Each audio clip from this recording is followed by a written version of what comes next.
ಚಿಕ್ಕವಳಿದ್ದಾಗಿಂದನೂ ಚಿಕ್ಕ ಪುಟ್ಟ ವಿಷಯಕ್ಕೂ ಸಹ ಅಪ್ಪ ಅಮ್ಮ ಅಕ್ಕನ ಮೇಲೆ ಡಿಪೆಂಡ್ ಆಗಿದ್ದ ಹುಡುಗಿಯ ಒಂದು ಪುಟ್ಟ ಕನಸು ನನಸಾಗೋ ಸಮಯ ಬಂದೇ ಬಿಡ್ತು. ಇವಳು ತುಂಬ ಪ್ಯಾಂಪರ್ಡ್ ಕಿಡ್, ಆದರೆ ಅವಳ ಕನಸುಗಳು ಆಕಾಶದಷ್ಟೇ ದೊಡ್ಡದು. ಯಾರು ಅಂತ ಯೋಚನೆ ಮಾಡ್ತಾ ಇದ್ದೀರಾ? ಅದು ನಾನೇ. ನನ್ನ ಹೌಸ್ ಹಂಟಿಂಗ್ ಕತೆ ನಿಮ್ಮ ಜೊತೆ.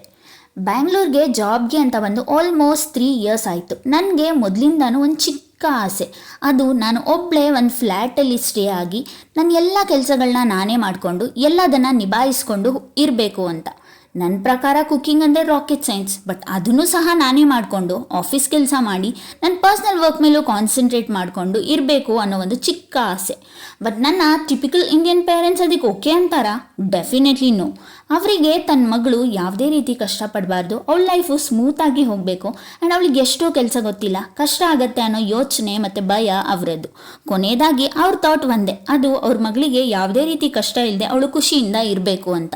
ಬಟ್ ಮಗಳಿಗೆ ಲೈಫಲ್ಲಿ ಆದಷ್ಟು ಸ್ಟ್ರಗಲ್ ಮಾಡಿ ಅವಳ ಕನಸನ್ನು ನನಸು ಮಾಡ್ಕೋಬೇಕು ಅನ್ನೋ ಹಠ. ಫೈನಲಿ ಅಪ್ಪ ಅಮ್ಮನ ಹತ್ರ ಏನೋ ಮಾತಾಡಿ ಅವರಿಗೆ ಅರ್ಥ ಮಾಡಿಸಿ ನನ್ನ ಹೌಸ್ ಹಂಟಿಂಗ್ನ ಸ್ಟಾರ್ಟ್ ಮಾಡಿದೆ.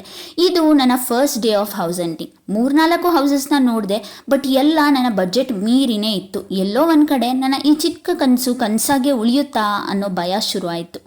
ಆದರೂ ಸಹ ಮತ್ತಷ್ಟು ಹೌಸಸ್ನ ನೋಡಿದೆ. ಎಲ್ಲೋ ಒಂದು ಕಡೆ ಒಂದು ಹೋಪ್ ಇಟ್ಕೊಂಡು ದೇವರನ್ನ ಕೇಳ್ಕೊಂಡು ಕಂಟಿನ್ಯೂ ಮಾಡಿದೆ. ನನಗೆ ಹೌಸ್ ಸಿಗ್ತಾ ಇಲ್ವಾ ಅಂತ ಹೇಳಿ ನನ್ನ ಮುಂದಿನ ಹೌಸ್ ಹಂಟಿಂಗ್ ವಿಡಿಯೋದಲ್ಲಿ ತಿಳಿಸ್ತೀನಿ. ಆ್ಯಂಡ್ ಈ ಕಂಪ್ಲೀಟ್ ವಿಡಿಯೋ, ರೆಂಟ್ ಡೀಟೇಲ್ಸ್ ಎಲ್ಲ ನನ್ನ ಯೂಟ್ಯೂಬ್ ಚಾನಲಲ್ಲಿ ಇದೆ. ಇಂಟ್ರೆಸ್ಟ್ ಇದ್ದರೆ ಒಂದು ಸಲ ಹೋಗಿ ಚೆಕ್ ಮಾಡಿ. And keep supporting. Thank you so much.